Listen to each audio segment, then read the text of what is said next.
It is so great to be here in person. I'm so tired of speaking to computer screens on these kind of presentations. So to actually see reactions and see people's faces is so great. And David and Ollie, thanks for putting this together, and thanks for having us. It's a great opportunity.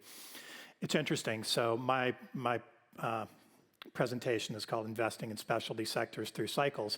And I would suggest, since we've been doing this for 15 years, we've kind of been there through them all. And now we're welcoming all kinds of new investors to the party because people now, all the big firms, Blackstone, KKR, Starwood, everybody's doing this now. And in the beginning, when we started, nobody was really doing this very much. So we appreciate the interest level. We appreciate the transparency. And I think that's especially very interesting in terms of what's happening in the macro right now. And I'm not going to cover the macro because everybody's done a great job of doing that today already.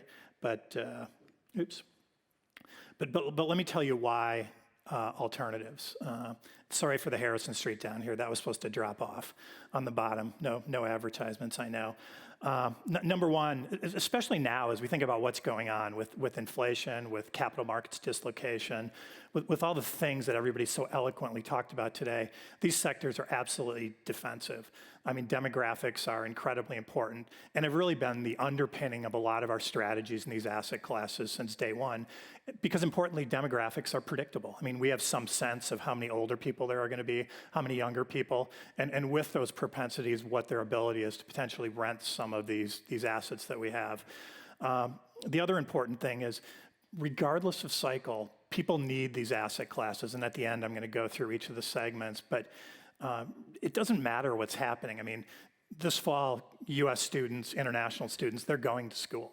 I mean, it doesn't matter what's happening to a large extent in the macro environment. And even during COVID, when the on-campus dormitories were closed, kids still went to these university towns and they lived in our properties. Our occupancy wasn't, as markedly off as one would think for all that happened. Second point I want to make is fragmentation.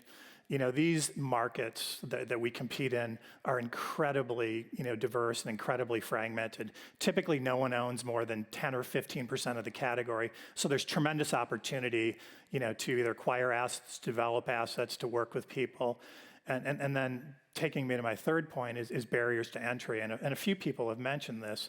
Well, certainly the REITs have relationships with a lot of what we call operating partners, so do we. And these relationships are very difficult to engender. We've been working with some folks for 10 to 15 years. We're on deal number 15 to 18.